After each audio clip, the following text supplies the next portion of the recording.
How's it going?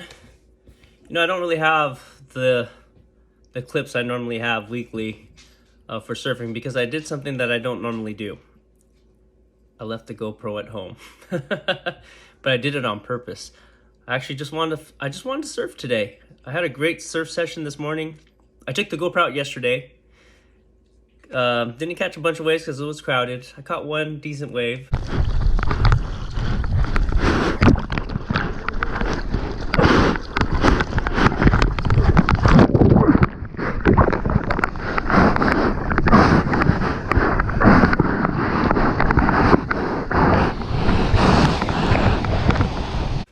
But today I was like, you know what?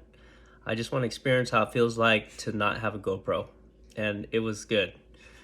But again, for all you YouTube vloggers, or all you people that all you surfers that like to have GoPros on your surf session, sometimes you gotta take this little guy and just put it away.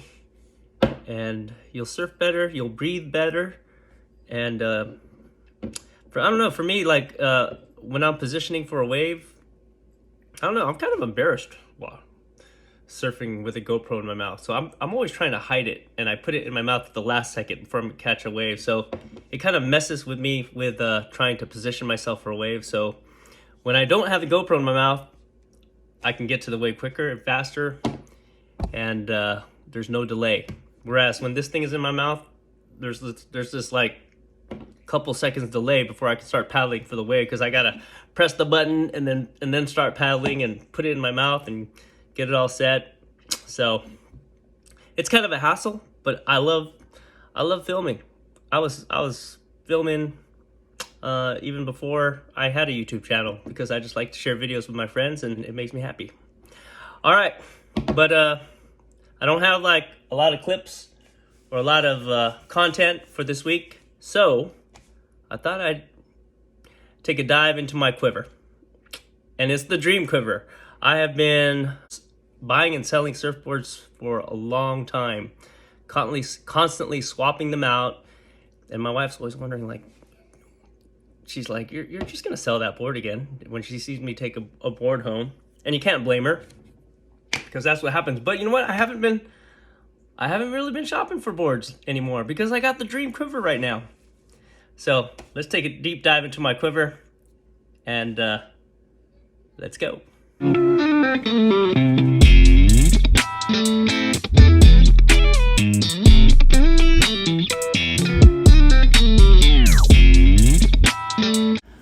All right, the Dream Quiver, 5'11", Machado Seaside. It's like 41 liters, something like that. This is a 5'7" Machado Seaside, and the best board. I mean, I love these two boards. I've always talked about the Seaside, but the best board I have ever ridden. And no one really knows about this board. Locally shaped. It's well known in Santa Cruz, but the shaper is based out in Kauai, and it's called the Ebert Red Stripe. This board right here, mini Simmons shape. We'll talk about that a little bit later. So let's go down from right to left. Now, back in the day, I had a 5'11", and I had a 5'8" Seaside. And the board I had was the 5'11" Seaside I had a hole in it, or it was a pretty gnarly ding. So I kept it for a little bit, but man, that board was a wave catcher. And if I could ever get my hands on another 5'11" Seaside, I would. And it's taken me 2 years to find another 5'11" Seaside. This is not really a common length to have, but this board has been so fun lately. It's been a wave catcher for me. As I mentioned in previous vlogs, though, it has a weakness in steep waves.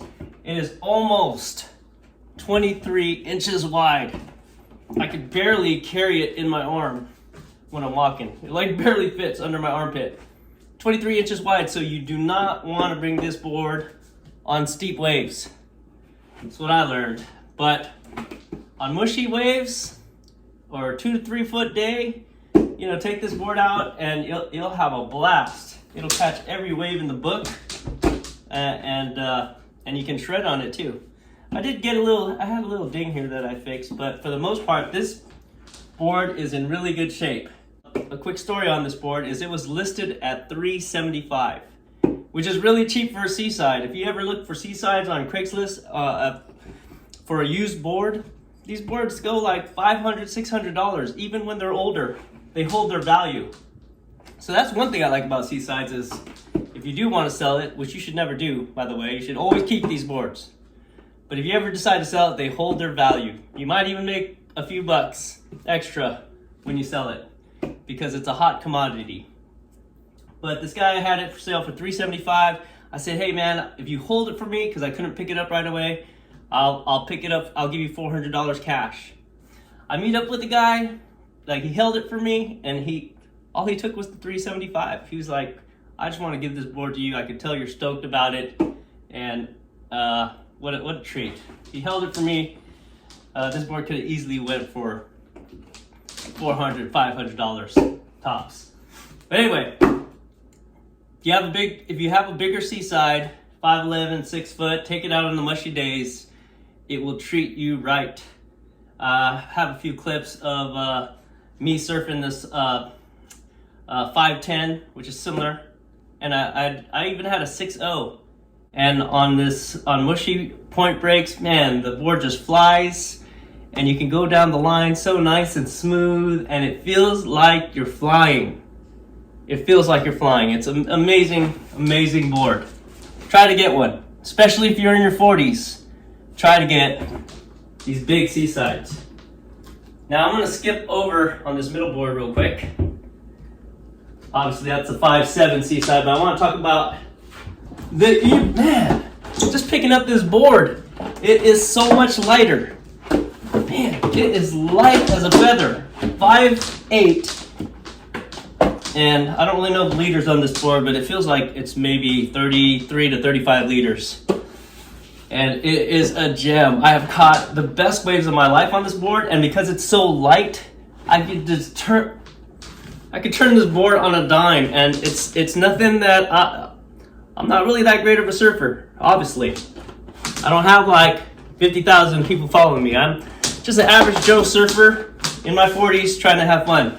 But on this board, man, it's helped me to do some things that I've never done before, and I really love this board. You gotta check out Ebert Surfboards on Instagram. Place an order for one. You won't regret it. You will not regret having an Ebert red stripe. I wish I could have like 3 of these, just in case one gets damaged or cracked or something. This is the best board I've ever ridden. And if you look at my clips, I've had the best turns on this board, and I could duck dive easily on this board on big days. But yeah, this is the board I take out, especially on steep days, but it does grovel well too. It really is a one board quiver. If you have this board, it can handle 1 to 2 foot, and it can handle 4 to 6, or even maybe bigger if you're a really good surfer. So, Ebert red stripe, and I love the logo too. Look at this logo. It's like, I don't know what that is. It's like a Pac-Man character of some sort. Get yourself an Ebert red stripe. You won't regret it. I know I haven't. It's definitely made me a better surfer. All right, lastly, I'm hesitant to talk about this board, the 5'7" Machado Seaside. I've never had a 5'7" before. You know, this board is a little bit heavier than the Ebert board. It's smaller, but it's heavier. Just a tad bit heavier, but I feel like this board, I've never ridden it before yet, because I don't really do well. 5'8" is like the smallest board I have ridden. I don't really do well in boards that are like super small, so I'm kind of scared to ride it. Like, what if I ride this board and I don't like it? Because I really want to like this board. It's like a really cool board.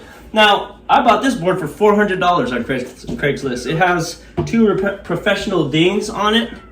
It's pretty clean. You can't even tell really. I mean, you can see a little bit of splotching on there.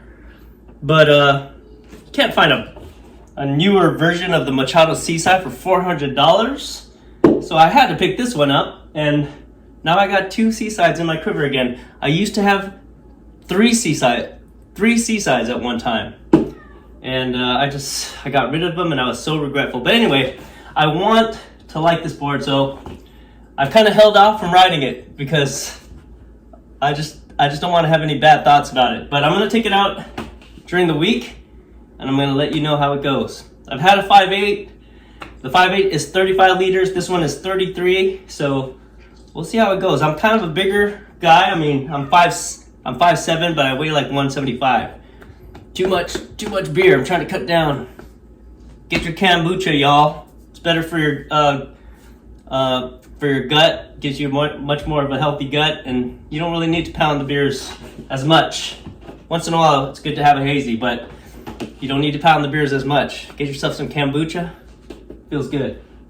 Anyway, what a steal. $400 for this board on Craigslist, and can't pass that up. So anyway, this is my Quiver for a long time. I'm never going to get rid of, I'm definitely not going to get rid of the 511. I'm pretty sure I'm going to like the 5.7. There's just no way. There's no way I'm not going to like that board. Look at it. It looks beautiful just looking at it.